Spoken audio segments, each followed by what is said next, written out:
Ay akkam jirtan nagaa keessanii hordoftoonni chaanaalii Asallaafishoo jalatti argamtan marti keessanuu iddoo jirtanitti nageenyi waaqayyo isiniif haa baay'atu. Akkam jirtu nagaa keessanii jajjabaatu isiniin jedha. Maal fakkaata qilleensi haalli qilleensa akkamii nagaa keessanii fayyaa keessanii isiniin jedha. Namoonni chaanaalii kiyyaaf haaraa taatan sabiskiraayibii, laayikii, sheerii, koomentii gochuu hin irraanfatinaa isiniin jedha hordoftoota kiyyaa. Kanaaf dogongorri soo jiraatee bakka kanaatti dogongortee bakka kanaatti sirreessii jettanii yoo na gorsitan gorsa keessan na fudhaa. Kanaaf viidiyoon baay'ee laalamaa sin jiru tan zim jenneetuma gadhiises bakka haalaan si haadhisu jedhee zimmidheewwan gadhiise viidiyoon laalamu hin jiru jechuudha. Kanaaf maaliif abdii namatti noortanii bakka baay'ee tokko nama jibbisiisa jechuudha viidiyoo dalaguun. Kanaaf sin otoo haamilee namatti hortanii osoo jabaadhu namaan jettanii nama jajjabeessitanii viidiyoo gaaris ta'u yaraas ta'u laaltanii bira dabartanii namni sun ofitti amanee toonii ofitti gammadee hojjetaa jechuudha. Garuu isin immoo zimmitaniituma callistanii hin laallamu. Har'as bakkuma kalee jira, kaleessas bakkuma dheengaddaa san jira jechuudha. Kanaaf bakka baay'ee nama dabbara. Ana garuu dhibbatti na dabbaree jechuudha. Yuutuubarraayyuu ba'uuni. Kanaaf mee walaa jajjabeessinu waa maraaf jechuudha nuti mana namaa keessa jirra waan ta'eef viidiyoos akka gaariitti hojjechuu hin dandeenyu.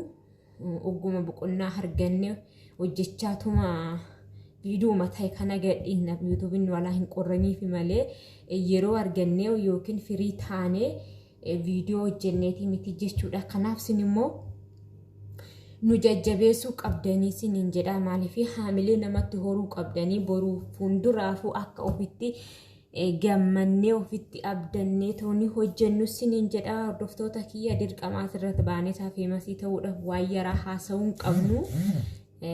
Kanaaf hammuma beeknu haasofna siniin jedha. Kanaaf sin immoo garuu yuutuubii keenya baay'ee ilaalaa hin jirtanii sabiskiraayibiin ammuma kalee ta'a ture har'as akkasuma jira.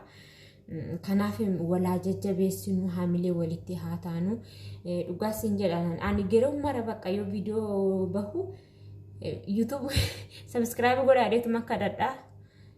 Kanaaf immoo subscribe keenya olaa siquu gaafa biyyatti gallees hojjechuudhaaf baay'ee nun dhibuu jechuudha. Kanaaf viidiyoo keenya subscribe gochuun dageetina. Warri viidiyoo gurguddaa qabanis sheerii nu gochuu hin irraanfatinaa siniin jedha. Kanaaf mee walaa guddisnu Oromoo. Walaa guddisnu amma odoo zeegaa biraa ta'ee wal guddisuudhaaf gidduu xarraaqaa jechuudha. Waa baay'ee hojjeta. Kanaaf nuti immoo afaan Oromoo osoo haasa'aa jirru ulfaata dhugaa baay'ee tokko. Kanaaf hordoftoota kiyyaanii suma kana siniin jechuu dhufee yeroo qabaadhes viidiyoo dheeressee haasa'uu hin dandeenye. Kanaaf biyya keenya biyya nagahaa godhuu rabbi qabbana haa buusuu siniin jedha. Bakka jirtanii waaqa keessan kadhadhaa siniin jedha. Uummanni keenya mee afaan isaanii akka tokko ta'u akka waraanni tun Oromiyaarra dhaabbatu gahee nu haa jedhu jedhaati. Tsolotii keessanii akka amantaa keessaniitti kadhadhaa siniin jedha hordoftoota kiyyaa. Kanaaf yeroo nuti keessa jirru kun baay'ee sodaachisaadha dhugaa siniin jedha. Nuti mana namaa keessa jirra amma ta'es ta'u hin dhunnaa hin nyaannaa hin rabnaa hin kaanaa. Garuu maatiin keenya maal akka keessa jiru hin beeknu jechuudha. Kanaaf hunda keenyayyuu amma sa'aatii ammaa kanatti kan barbaachisu tsolotii fi waaqayyoo kadhannaadha waan ta'eef hundi keenyayyuu of yaadannu bakka jirru jechuudha. Asirratti baanee sirbuun akkas ta'uun nuuf fayyadu waan ta'eef TikTok irras umni karaa fe'aa ta'u miidiyaa hundarraanuu haga dandeechaan waaqa keessan kadhadhaa uummata keenya nagahan godhaa jedhaa tooni rabbi keessan kadhaa isiniin jedha. Hordoftoota kiyya na bira hin geenye kutaa kanaa keessa jira waraanni kutaa kanaa keessa hin jiru jettanii tooni hin taa'inaa inni Oromiyaa mara waliin ga'uuf deema waan ta'eef rabbi keessan kadhadhaa. Rabbiin keenya nu gahe jedhee du'a nurraa haa dhaabu. Hingaa bakka dhiigni ilmaan Oromoo baay'ee dhangala'aa ture waan ta'eef nu gahe jedhaa tooni tsolotii godhaa. Amma wayiin gargaarsa yookiin maallaqa osoo hin taane kadhannaadha bakka amma nama dhaga'u. Amma kadhannaa bichaa nu barbaachisaa jechuudha. Maallaqaanis